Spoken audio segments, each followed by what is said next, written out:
За бүгдээрэнд нь одоо өдөр болж байгаа. Орой минь хүргэе. За одоо танилцуулах гэж байгаа зүйл нь болохоор үндсэн хуулийн нэмэлт өөрчлөлтөд холбогдуулан орлоо төслийг санаачилж явуулж байгаа энэ төслийн багийнхныгаа төлөөлөөд одоо энэ төслийн танилцуулгыг хийх гэж байгаамаа. За тэгээд манай энэ төсөл нь яг үндсэн хуультай холбогдож байгаа. Үндсэн хууль маань өөрөө маш их тийм судлагдах хэрэгтэй баримт бичиг. Тэгээ манай Монгол улс маань болохоор 1924 онд анхны үндсэн хуулиа баталж байсан. Үүний дараагаар 1940, 1960 хамгийн сүүлд нь 1992 онд анхны ардчилсан үндсэн хуулиа баталж байжээ.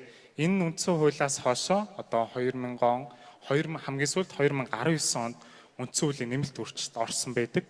Тэгээ яагаад энэ одоо төслийг хэрэгжүүлэхийг зорьсон бэ гэхээр үндсэн хууль гэдэг маань өөрөө бид нийт бүх ард түмний чөлөөт хүсэл зориг тохиролцооны үндсэн дээр бий болсон одоо тохиролцоо гэж би бол үздэг. Яагаад гэхээр төр ямар эрх мэдэлтэй байх вэ? Бид нар ямар эрхтэй байх вэ? Бидний нийгмийн амьдрал яг яаж өрнөх вэ гэдгийг тэр одоо ингээд жижигхэн баримт бичгэн дээр багтаан бичсэн байдаг болохоор энэ өөрөө чухал ач холбогдолтой байдаг гэж үзсэн баг.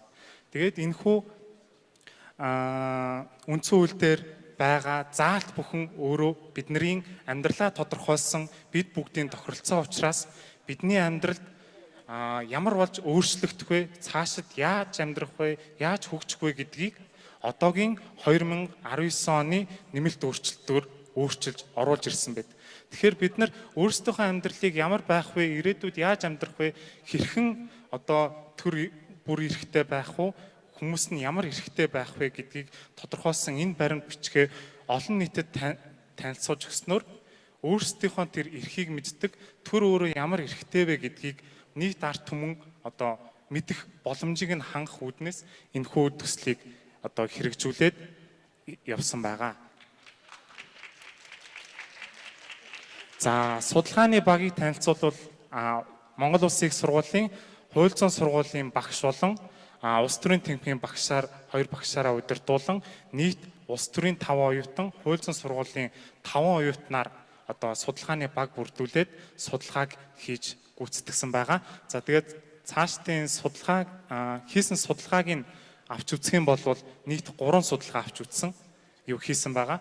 Эхний судалгаа нь юу вэ гэхээр энэ үндсэн хуулийн нэмэлт өөрчлөлт батлагдах болсон хэрэгцээ шаардлага ач холбогдол мөн дээрэс нь тухайн нэмэлт өөрчлөлтийн тэр заалтын анх одоо 1992 онд хилцэж явах үеийнх нь үзэл санааг нь судалсан байгаа. Хоёрдугаар судалгаа нь болохоор Монгол улсын одоо үндсэн хуулийн нэмэлт өөрчлөлтөд холбогдуулан батлагдаж байгаа улсын хурлд өргөн баригдсан, өргөн баригдах гэж байгаа тэр хуулийн төслүүдийг нь судалсан. За ингэж судлахдаа ер нь бол үндсэн хуулийн нэмэлт өөрчлөлтөд яг ингэж ямар одоо шууд утгаар нь тусгаж уу эсвэл өөрчлөгдөж үү гэх байдлаар нь ерөнхийдөө бол судалсан. За 3 дугаар судалгаа маань өөрөө юу байсан бэ гэхээр Монгол Улсын үндсэн хуулийн нэмэлт өөрчлөлтөд холбогдуулан гадаадын болон дотоодын эрдэмтдийн судлаачдын одоо үзэл бодол мөн дээрээс нь судалгаа нийтлэлүүдийг судалж тэгээд товчлол байдлаар ерөнхийдөө бол судалсан байгаа. Тэгээд энэхүү судалгааг болохоор 2021 оны 11 сараас одоо 2022 оны 3 дугаар сар хүртэл ингэж судалсан байгаа. За энэхүү судалгаа маань ингээд бол зогсож байгаагүй. Цаашид ямар асуудлыг судлах вэ, үргэлжлүүлэн судлах вэ гэхээр анх парламент дээр одоо улсын хурал үндсэн хуулийн нэмэлт өөрчлөлтөд холбогдуулан төсөл гаргаж ирсэн. Тэр төслөөс болохоор зарим нэгэн заалтууд нь өөрчлөгдөж орсон, зарим нэгэн заалтууд нь болохоор хасагдсан, нэмэгдсэн гэдээ янз бүрийн процессын асуудал байгаа. Тэр бүх асуудлыг нь болохоор цаашаа судлахыг зорж байгаа. Дараа нь мөн дээрэс нь одоо 2019 оноос хойшоо яг ямар төслүүд баригдсан, одоогоор яг ямар төслүүд өргөн баригдах гэж байгаа бэ гэдгийг бас нэрвчлэн судлахаар болсон. За өргөн баригдж байгаа одоо үндсэн хуулийн нэмэлт өөрчлөлтийн талаар судалгаа гэх мэтчлэн цаашид энэхүү судалгааг хийж гүйцэтгээд олон нийтэд танилцуулах тэр бүх ажлыг ерөнхийдөө одоо энэ орлоо төслийн хүрээнд зохион байгуулж байгаамаа. За одоо цаашид одоо яг олон нийтэд танилцуулах ажлын хүрээнд яг ямар ажил гүйцэтгэх вэ гэдгийг манай судалгааны багийн гишүүн Сараа мань ярих байгаа.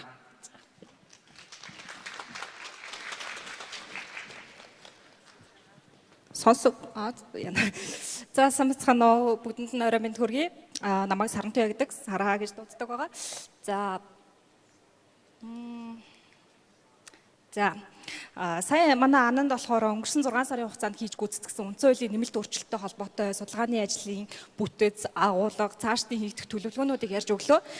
Бид нэр 2019 оны үндсэн хуулийн нэмэлт өөрчлөлтийг судлах явцдаа оюутнууд, залуучуудын идэвх оролцоог нэмэгдүүлэх зорилгоор хэд хэдэн үйл ажиллагааг бол зохион байгуулсан.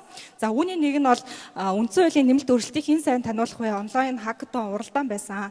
За энэ уралдаанаар бид нэр дотоодын ихтэй сургуулийн оюутнуудаа хамруулад өнгөрсөн 3 дугаар сар зохион байгуулсан байгаа.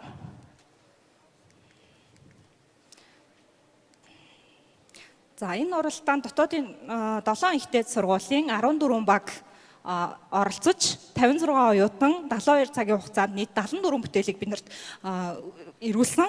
За энэхүү бүтээлүүдийг яг бүтцийн хувьд аваад үзэх юм бол подкаст, видео, постэр, анимашн, комик ном, дуу, Instagram болон сайт хөгжүүлэлтийн ийм маш олон төрөлтэй байсан. За 72 цагийн хугацаанд үргэлжилсэн уралдааны бүтээлүүдийг та бүхэн эндээс харж байна. Комик ном байна, видеонууд байна, тэр доор Instagram хуудас байна. За мөн ийм бүтээлүүд, постерууд, маш сонирхолтой бүтээлүүд бид нарт хүлээн авч уралдааны зохион байгуулсан байгаа. За ингээд мэдээж уралдаан тэмцээн хэмжин шилдэг бүтээлүүдэд шалгаруулж оюутнуудын контент бүтээх ийм оюуны бүтээлийг бол үнэлсэн байдаг. За үүнд бол нэгдүгээр байранд үндсэн хуулийн нэмэлт өөрчлөлтийн 48-ийн 1 дахь заалтаар рэп, хип-хоп дуу бүтээсэн Кемпо хамтлаг шалгарсан байгаа. За 2 дугаар байранд болохоор үндсэн хуулийн нэмэлт өөрчлөлтийн 32 дахь заалтыг тайлбарлаж Instagram хөгжүүлж сайт бүтээсэн демо баг шалгарсан байгаа. Та бүхэн доор харагдаж байгаа QR кодыг уншуулад эдгээр бүтээлүүдтэй шууд танилцах боломжтой. За 3 дугаар байранд болохоор үндсэн хуулийн нэмэлт өөрчлөлтийн 25-ийн 1-7 дахь заалтаар видео бүтээсэн Dignity баг маань бол шалгарсан байгаа.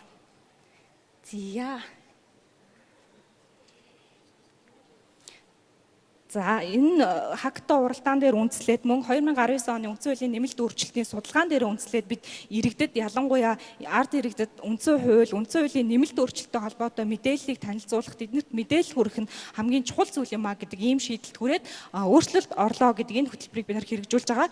Та бүхэн энд байгаа QR кодыг уншуулад манай хөтөлбөртэй, манай бүх вебсайттай хийж байгаа бүтээлүүд, контентуудтай танилцах боломжтой.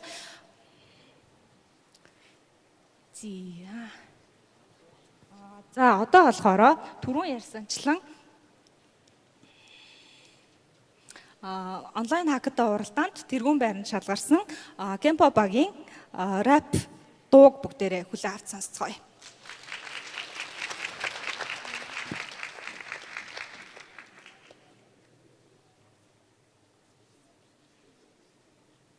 Агуулгын ажлуулах буюу 1992 оны үндсэн хуулиар засаг захиргааны нэгж бүр шүүх байгуулан ажиллуулах буюу 21 аймаг 9 дүүрэг тус бүрт шүүх байгуулахаар хуульчилжээ. Гэвч хүн амын нэгтрчлээс хамааран шүүхийн тэнцвэргүй байдал бий болж зарим шүүхүүдийн ажлын ач холбогдол зөрүүтэй болсон. Шүүхийн ерөнхий зөвлөлийн судалгаагаар 2017 он Баянзүрх дүүргийн шүүхийн нэг шүүгчид ногдох хэргийн тоо 92 байсан бол Завхан аймгийн Досон цэнгэл сумын Сум дундын шүүхийн шүүгчид ногдох хэргийн тоо 9 байна. Тоосноо дагцсан олон хэрэгүүд толгойд нь гашаасан олон жилүүд шүүхийн ачаалал айлхтэй шатах зүйлгүй ажиллах ажлын цагаар босох завгүй амрах цаггүй бүгдийн шийдэж шийдэж би амжих болбоо Дэлгээ тоошон 50 гэж юу энэ бол байдал харалтондоо ирсэн хэрэгэл энэ байдал шийдэх хэрэг ерөн хэдвэ шүүхийн шийдвэр хийцээ бэлгүй хүн амын жисэрэг болохоор хоёрын хэрэг орлих нутаг тэсгэрийн зарч ба байраад нутаг гусандаа хэрэгэ шийднэ Сууяманд жаран ухан жижиг сонгон тэнис ухан эдэн цэцэгт минь нөлөөлөд байна цайлангийн затвараас нөлөөлөд байна хэрэг шийдэхгүй хүлээлгээд байна шүүхийн цэцэврийг өгүүлээд байна Үсгэл түүнийг нүгүсгэд байна шинжлэх хүсэж байгаа хүмүүсэнд байна 2019 оны үндсэн хуулийн нэмэлт өөрчлөлтөөр 48 дугаар зүйлийн 1-р хэсэгт шүүхийг тойргийн зарчмаар байгуулж болно гэж хуульч хэлжээ. Шүүхийг хүн амын нягтршил, газар зүйн байршил, шүүхийн ачаалал зэрэг нөхцөл байдлуудыг харгалзан, шүүхээ хаана байгуулахаа зөв оновчтой тодорхойлж, тойргийн зарчмаар байгуулж чадвал шүүгчдийн ажлын ачаалал дагаад буурна гэж эрх баригчдаас үзсэн байна. Цаг цаалгыг тоошоод үснийг нэг шийдэггүй байна. Жилээр нэг тал ганцаараа зогсноо тэгж байлиг тэнцүүлдэг хэрэг удаширч байна. Хинээрээс мэддэггүй байна. Хэрэг шийдвэрлэхэд нэлээд удаг болоо бүр удаж байна. Ахмад зүлгэн тулаг гамны гэри асуудалтай зүйл анчус байна. Чамшус байна. Тэгэр арган олдох байна. Хавтас дэргээ бүрдүүлээ шүүхүү явуулахад хэргийн хугацаа удаа дээрээс намайг дундаад байна. Зарчим бичнэмнэг, гурван дон шүүхнэг, ёдгол чирэг асуулнэг, тусцаалтын судалнэг, ач холбогдол мэдэж байгаа, шүүхийн тэнцвэрийг хангаж байгаа, улсын төсвийг чирэж байгаа, тиймээ энэ бол тойргийн зарчим. 2022 оны байдлаар Монгол улсын хэмжээнд тойргийн зарчмаар ажиллаж буй шүүх байхгүй бөгөөд тойргийн шүүх байгуулахтай холбоотой судалгааны ажлууд явагдаж байна.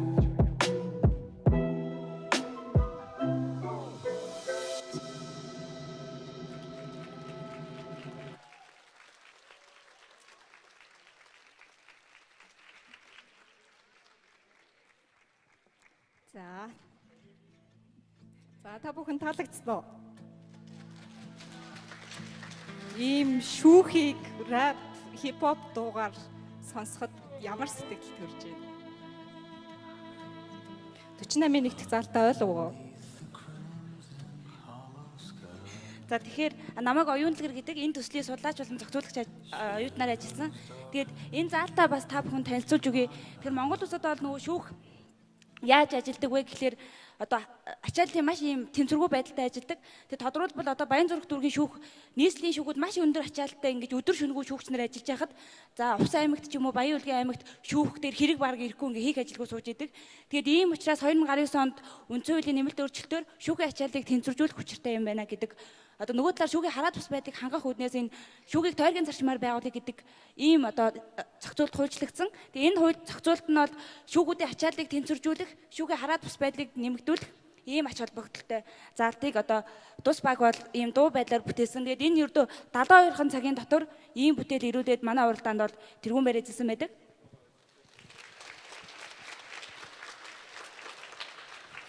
Тэгээд та бүхэнд өмнө хэлсэнчлэн манай төсөл бол одоо бичгэн судалгаа хийгээд зогсоогүй судалгаагаа цааш нь эргэлтэнд оруулах зөвхөн энэ цаасан дээр байгаа судалгаа биш энэ судалгаагаа залуус контент болгоё хүргэе гэдэг одоо энэ зорилго дээр үндэслэн орлоо гэдэг энэ одоо компанид ажлын доор төслөө ингэж хөгжүүлж явж байгаа. Тэгээд хакта уралдаанд зохион байгуулсан явдал бол бидний хувьд одоо судалгааны ажлаа эргэлтэнд оруулах, тэгээд энэ үндсэн хуулийг таниулах ажил залуусыг татаа оролцуулах ийм зорилготой гэсэн. Тэгээд бидний хувьд нэг зүйлд их сэтгэл хангалуун байдаг. Тэрний үе гэхээр манай хакта уралдаанд зөвхөн хуулийн сургуулийнхаа оролцоогүй маш олон салбарын одоо өөр салбарын хүүхдүүд оролцсон нь бидний хувьд одоо тэмцээний маань бас нэг чухал үр дүнгийн нэг байсан. За одоо та бүхнээр юу хэлэх вэ гэхээр бүгдээрээ ментиметр дээр ахаад тоглоом тоглоё. За тэгээд тэр тоглоомны маань эхний 3 оролцогч шагналтай. За одоо баг бүгдээрээ сурцсан байгаа бах тийм. Шууд утсаа гаргаж ирэл QR код уншуулаад. Тийм тэгээд манай асуултууд маань бол маш энгийн. Тэгээд та бүхэнд бол одоо оролцох боломжтой. Тийм учраас нэлээд өрсөлдөөнтэй байх болов уу гэж бодож байна. За 7, 11, 14 хүн ороод ирсэн байна.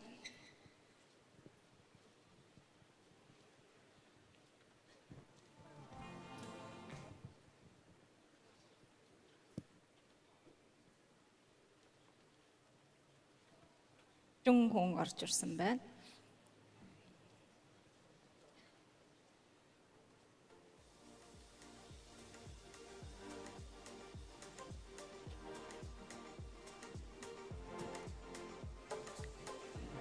За энэ асуулт хариултын маань дараа болохоор бид нэр бас илтгэлийн тэмцээн зохион байгуулсан. За тэр илтгэлийн уралдаанд маань шилдэг илтгэгчээр шалгалсан илтгэгчид 3 минутын дотор өөрсдөө илтгэлээ та бүхэнд сонирхуулах байгаа. За одоогийн байдлаар 52 хүн ороод ирсэн байна. За өөр нэмэгдэх болов. За 53 хүнээр ер нь хаагаад эхлүүлэе гэж бодож байна. За.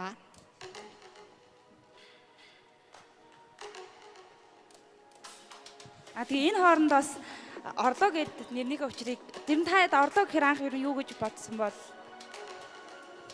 энэ нэрийг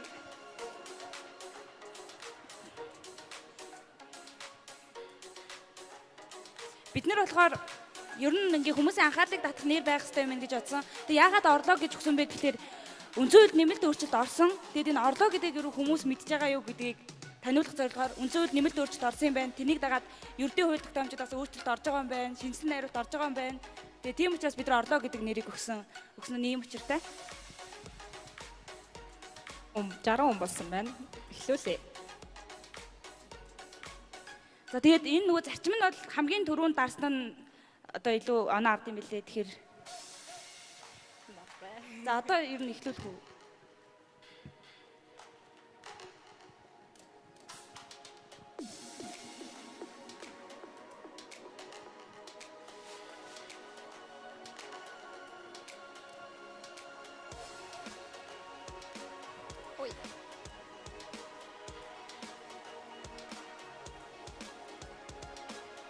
Яагаад шууд хариулт нь гарч байгаа юм бэ?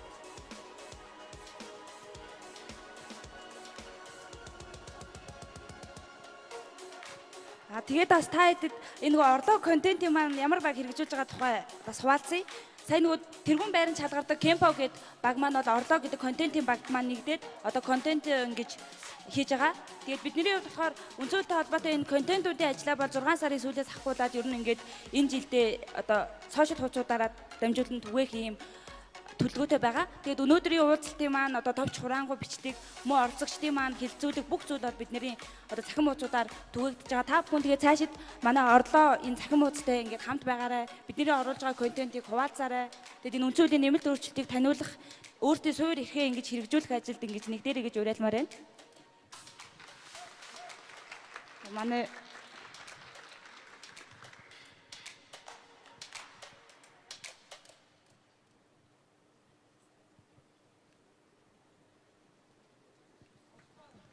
ментиметр маань жоохон сааталтай л авч.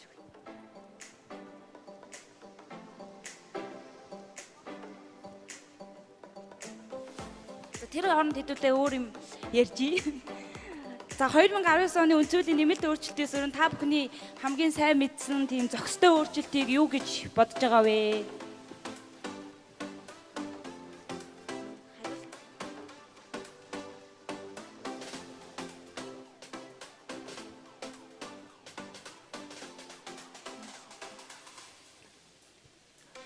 Хүмүүсийн нуцсан дээр хариулт нь яг юу гарч ирж байгаа юу? Сонгох за.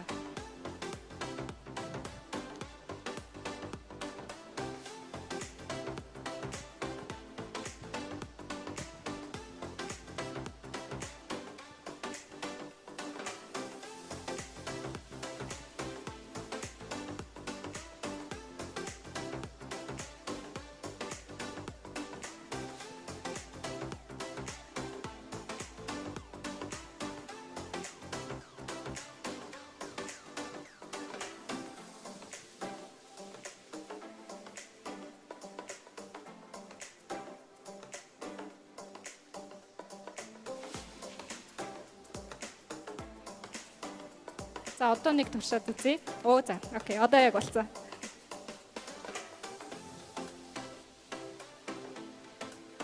За удаас нь дуучлаарай.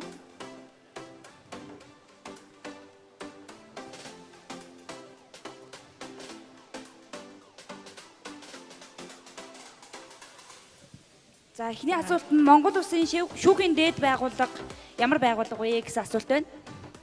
За шүүхийн дээд байгууллага. За энэ дээр болохоор үндсэн хуулийн зэд шүүхийн сахилгын ороо, шүүхийн ерөнхий зөвлөл, улсын дээд шүүх гэсэн ийм дөрвөн хариулт байгаа. Тэгээ нэг хариулт нь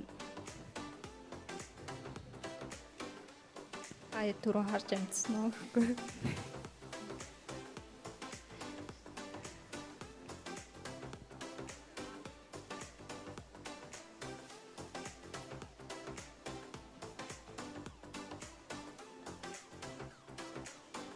За Бата гэдэг хүн 1-р байранд явж байна. За зөв хариулт нь бол усын дээч үх байсан.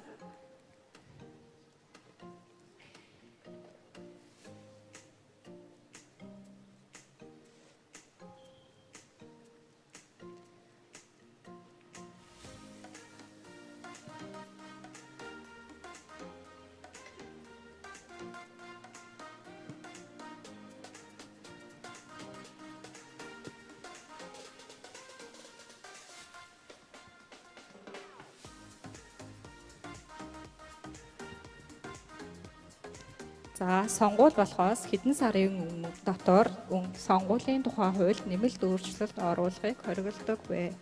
Энэ болохоор 2019 онд нэмэлт өөрчлөлтөөр орсон. Тэгээ сонгуулийн хуулийг байн байн өөрчлөлтөөсөн учраас сонгуул болохоос өмнө ингэж хязгаарлалт тогтоож өгье гэдэг ийм агуулга бүхэн өөрчлөлт орсон. За 12 сарын дотор буюу сонгуул болохоос 1 жилийн өмнө сонгуулийн хуульд ямар нэгэн байдлаар өөрчлөлт оруулахыг ийм хоригдсон зохицуулт байгаа.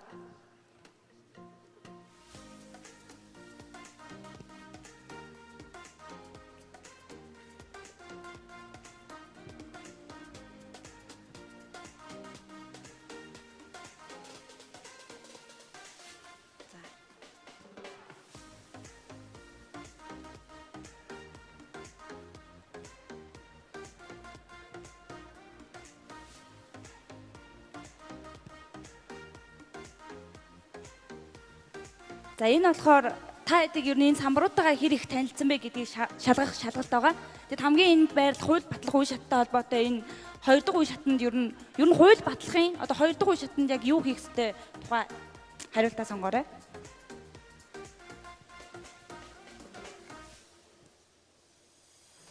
За зөв хариулт нь улсын их хурлын даргад өргөн мэдүүлэх байлаа. За хууль санаачлагч хуулийн төслөөд санаачлаад санаачсныхаа дараа улсын хурлд ингэ шууд өргөн барьдаг ийм үе шат байдаг.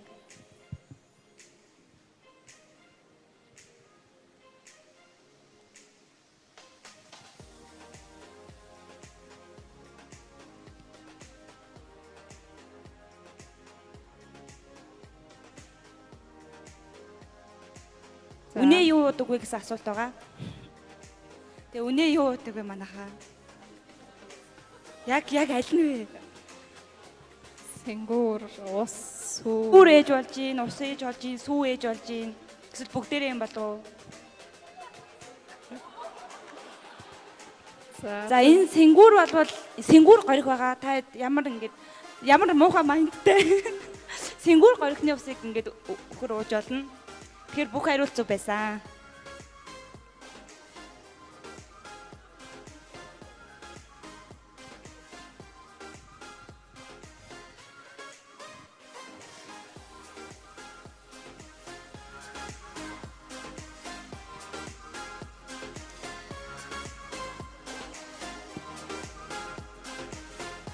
За дараагийн асуулт нь хууль санаачлах эрхгүй этгээдийг олоорой гэсэн байгаа.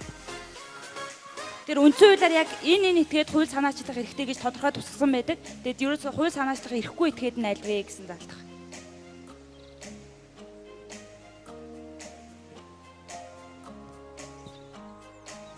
За манай дийлэнх нь зөв хариулсан байна. Нийслэлийн засаг дарга бол хууль санаачлах эрхгүй. За үлдсэн 3 этгээд бол хууль санаачлах эрхтэй. Ингэхдээ одоо сонгогдсон тэр төлөөлөгчдөөсөө дамжуулан энэ хуулийг санаачилдаг ард иргэдээс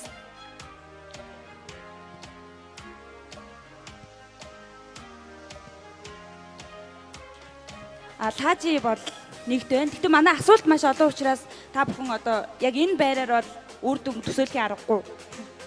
Та хэдэд боломж байгаа гэсэн.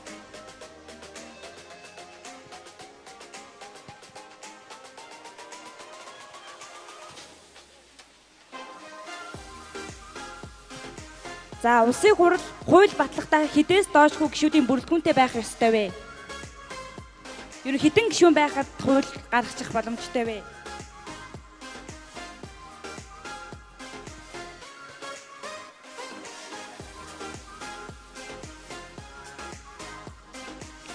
За зөв хариулт бол 39 байгаа. 39 гишүүний бүрэлдэхүүнтэй байхад хуулийг батлах юм боломжтой. Тэгэхээр ер нь улсын хурлд одоогийн байдлаар олох болсон нам ба цэрэг хүчний одоо оролцоогүйгээр хууль батлах бүрэн боломжтой гэсэн үг.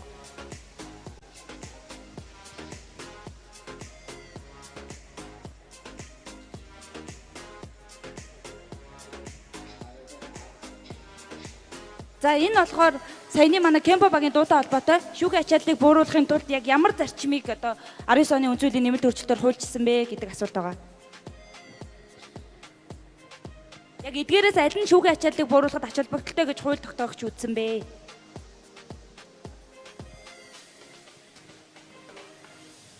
За дуугаа сайн сонссон байна.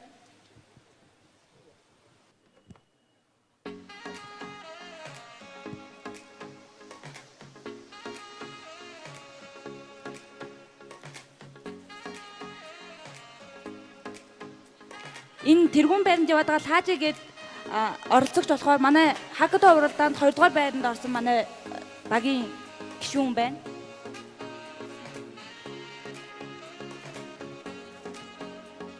За Монгол улсад 5-аас дээш гишүүн давхар дэлтэй байх нь 1-р мууяр, 2-р хууль бус, 3-р авилга, 4-р тансаглал.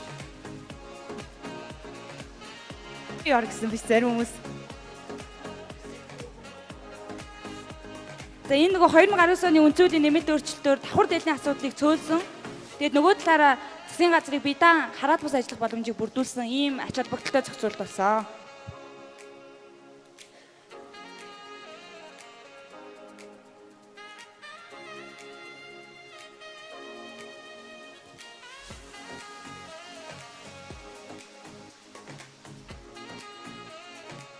За Монгол улс түүхэндээ хэдэн удаа үндсэн хуулиа шинжилсэн баталсан бэ? 1-р 5 удаа, 2-р 4 удаа, 3-р 3 удаа, 2-р 2 удаа.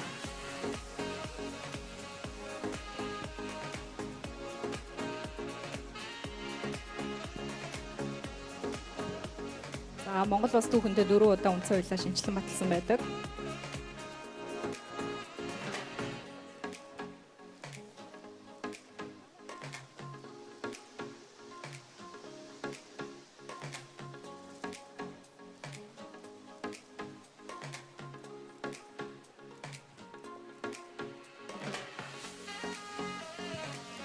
Шүүгчийн бүрийн эрхийг зүтгэлзүүлэх, огцруулах, сахилгын шийтгэл оногдуулах эрх бүхий субъект аль нь вэ? 1-р ерөнхийлөгч, 2-р үндсэн хуулийн зэс, 3-р улсын дээд шүүх, 4-р шүүхийн сахилгын хороо. Энэ зохицуулт нь болохоор шүүгчийг одоо ямар нэгэн ёс зүйн зөрчил гаргасан гэдэг үндслээр одоо төтгөлзүүлэх буюу эрхийн хүчингү болгох тухай зохицуулт байгаа. За энэ бүрийн эрхийг болохоор шүүхийн сахилгын хороо эдэлдэг. Ягаад ерөнхийлөгч улсын хурлд бусад байгууллага эдэлдэггүй вэ гэхээр шүүхийн хараат бус байдал нөлөөлөх боломжтой гэж үздэг учраас би даасан шүүхийн сахилгын хороо гэдэг субъектэд одоо энэ эрхийг олгосон.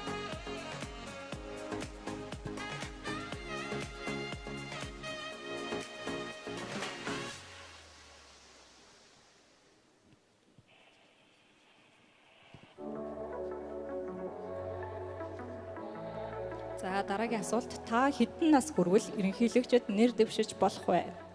1-р 45 нас, 2-р 40 нас, 3-р 65 нас, 4-р 50 нас. За энэ бас 2019 оны үнцүүлийн нэмэлт өөрчлөлтөөр хуульчлагдсан заалт байгаа.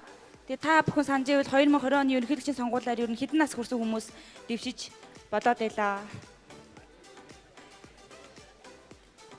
За 50 нас хүрснээр бол ерөнхийлөгчөд нэр дэвших ийм эрх Монгол улсын иргэнд бол нэгдэж байгаа. Тэгэхээр одоо энд байгаа дээлх оролцогчдын хувьд бол одоо энэ насанд ерөнхийлөгчөд нэр дэвших ийм насанд бол хүрээг байгаа.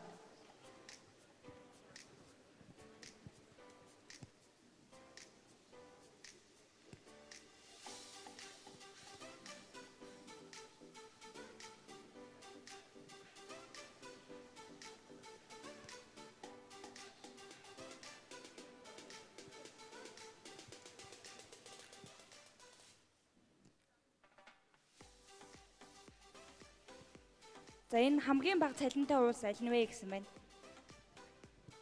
За Монгол улс, Куб улс, Шотланд улс, Хятад улс.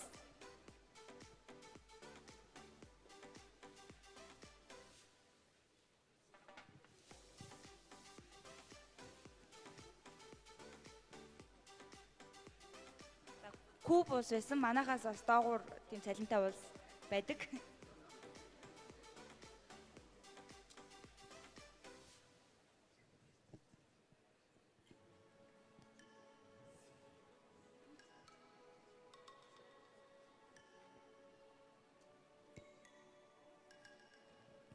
За энэ Монгол Улсын үндсэн хууль бол одоо хамгийн үндсэн зорилго нь бол иргэний үндсэн эрх хэрэгжүүлэг юм хамгаалах зорилготой хууль.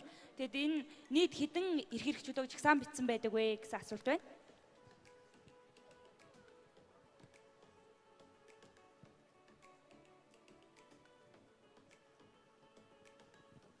За зөв хариулт бол 18 эрхийг жагсаан бичсэн. Гэвч энэ 18 эрхийг агуулгаар нь тайлбарлавал маш олон эрх болж ингэж задардаг юм байна.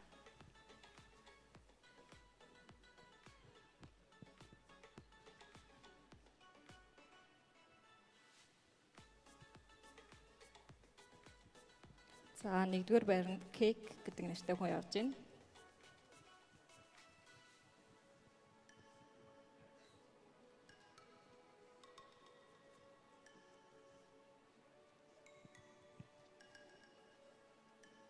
За энэ өмнө нь Монгол Улсын ерөнхийлөгчөөр сонгогдож исэн хүн дахин сонгогдох боломжтой гэсэн ийм өгөгдөл байгаа. Тэгээ та бүхэн зөв буруу хэсгийг сонгоно.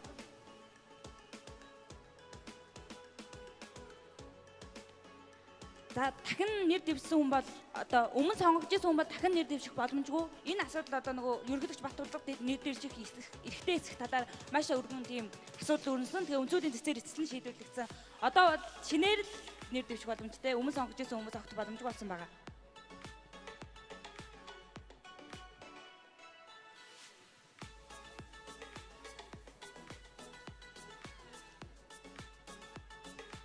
За дараагийн асуулт улсын их хурлд нэр дэвшихийн тулд хэдэн нас хүрсэн байвал болох вэ? 18, 24, 20, 25, 30.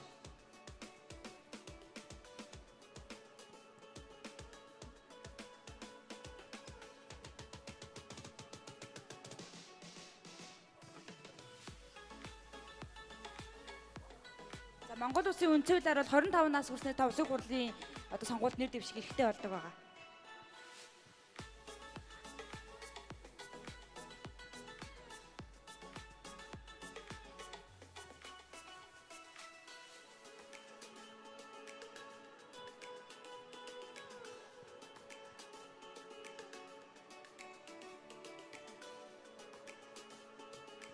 За дараагийн асуулт одоогийн байдлаар үндсэн хуулийн 6-гийн 2-т 2-ын дагуу нийтдээ хэдэн газар гадаадын иргэдэд хувьчлагдаад байгаа вэ? Нэгдүгээрт ойролцоогоор 50,000 га, хоёрдугаарт төрийн нууцад хамаарах мэдээлэл, гуравдугаарт хэдэн улсын иргэд аваа дуусаж байгаа, дөрөвдүгээрт 6-гийн 2 тийм утгатай заалт биш хөөе. Тийм биш хөө. Яагаад гэхээр Монгол улс бол угаасаа гадаад иргэнд газар өмчлүүлдэггүй. Зөвхөн одоо ашиглах боломжтой. Тэгэхээр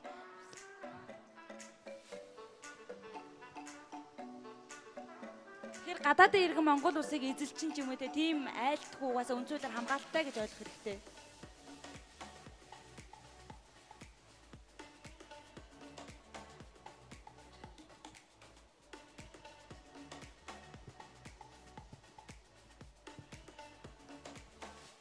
За Монгол улсад 30 жил амьдарсан Германы иргэн гитлэр Монгол улсад нийт хэдэн га газар өмчлөх эрх үүсэхгүй.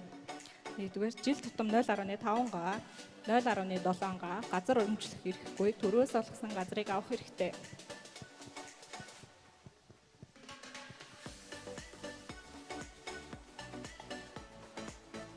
Энэ өмнөх асуулттай ер нь бол утга нэг байна.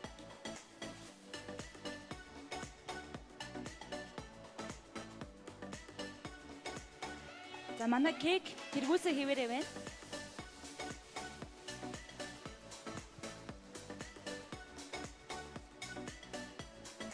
За дараагийн асуулт 2028 оноос улс төрийн намыг хэдэн хүн эвлэлэн нэгдэж байгуулах боломжтой болох вэ?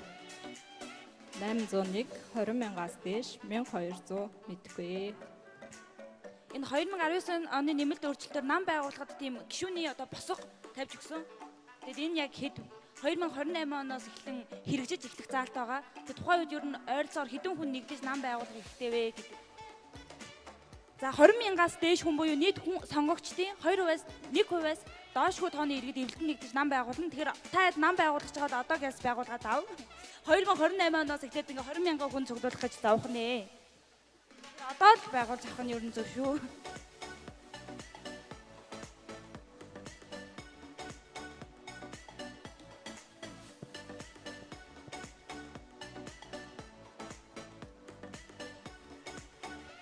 сүүлийн 2 асуулт явах гэж байна. Монгол улсын ардчилсан үндсэн хууль ямар зорилгоор бүтээгдсэн бэ?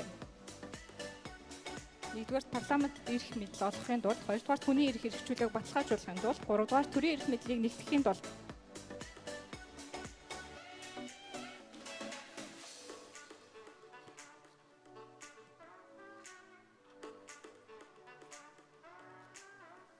Манай дийлэх оролцогч зөв хариулсан байна. Монгол улсын үндсэн хууль ер нь ардчилсан үндсэн хууль бол хүний эрх хэрэгжүүлээг хангах гэдэг ийм язгуур одоо зорилго дээр үндэслэн бүтээгддэг.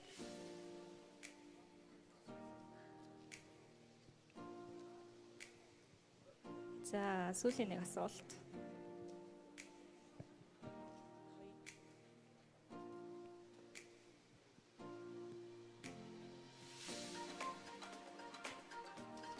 За, орлоод лайк дарсан уу? Яг дараагүй байвал бид яг шалгана шүү.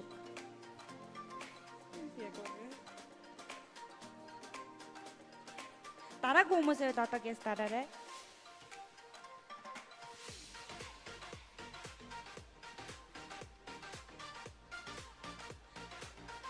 Яасан 5 хүн бэ? Ямар амрын сэргүү тийм 5 хүн бэ?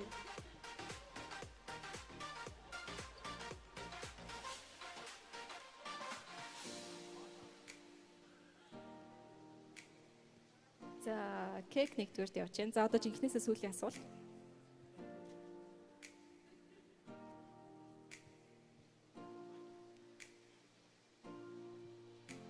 За, энэ залуу бол манай багийн гишүүн. Тэгэд энэ залуугийн нэрийг та бүхэн таах байгаа. За, анзаарсан бол өмнөх хэсгүүдээр гарч исэн нөгөө дуулдаг. Энэ хүн бол хотын шүүгч байгаа.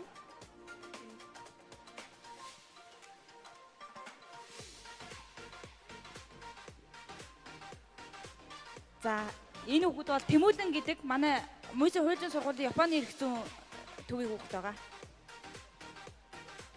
Дугаарыг авч яваад шүү. Би яг ингэ жич яг ингэ хариуцаад өгч байгаа. За, эцсийн үндгээ ясаар кек төрүүлсэн байна. За, түүний дараа Лажи байна. Манай нөгөө Хаката уралдаанд 2 дугаар байранд орсон хүүхэд байна. За, 3 дугаарт нь болохоор тэ хаалт гэсэн ийм 3 хүн орсон байна. За, та ирж бэлгээ авна уу? Бэлгээ аваараа хэмээн урьж байна.